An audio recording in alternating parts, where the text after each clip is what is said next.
So one of the things we like to do at Ivy Tech Richmond is take current educational trainers and modifying them to meet our needs. And in this case, we added, or I shouldn't say we, I had a student, because I just was the part buyer, add basically this run and this HMI setup right here. And also, if we crack it open, this stack light is being controlled by I/O link. And on the side, there's a hidden push button of one of their new capacitive sensitive push buttons, and because there's an I/O link block in there. If you don't know what I/O link is, instead of wiring inputs all the way back into the control cabinet to the PLC, everything's being sent through Ethernet via a Ethernet cable going through here. Some of the other things that are in here is there's a 525 variable frequency drive that is controlling that motor over there. And what you'll find out is we've discovered something that's been well known, but since we haven't had this, since this is an older panel view, the PLC we installed in there, which is a 1769 L16, wouldn't communicate with that. So we had to set up another PLC, a 1768 L43, through Ethernet to send information through. So this is actually a giant Rube Goldberg's machine, but it's very relevant to what's going on in industry. I'm going to have the student walk through now what the setup is. You have a stack light with the top segment in blue. That represents auto mode. If it's in no mode, you have no light. If it's in manual, you have blink light. On the side of the button he has shown is the master control of power. So no mode. Auto. You have your PLC. You have an auto. You go back to your manual. Oh. So let's run this bad boy. This is representing a conveyor belt ran by a motor taken apart to a inspection station where a part clamp will clamp in. So I have two ways to start.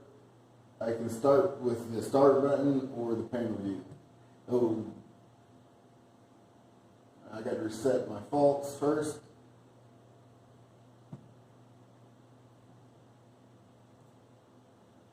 You can see the red light's no longer there. Let's see. Check your stop. So. Oh, I'm in manual, sorry. He's in manual, that's why. So, we'll go ahead and show manual over here. So, this is the forward jog on the motor. This is the backward jog, so you can reverse the conveyor. And then you have your extend on your part. Hey, look, there's a fault. So go ahead and hit clear alarm and close. Oh. And to reset fault, you can hold the stop button for 3 seconds.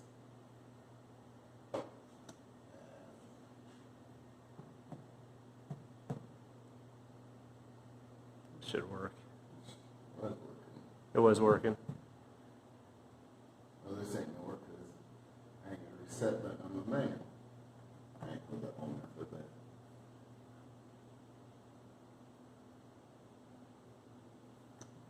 We'll show auto. Try it in auto. Try it. Because it worked before. There it goes. So it's running. Again, this is and you can see it's clamped down, and you can see it's inspecting, and this is where you hit a good part or bad part. Yeah, it has the time how long it takes. If it's a good part, you hit good part, starts the conveyor back. You have a status of the last part. So blue is the last one. Bad part. If it's bad, it will turn purple. And see, now it's purple instead of blue. So Cool little setup. You see the motor running and extending and clamping. And again, this is a school setup, but we're just trying to teach what's real world.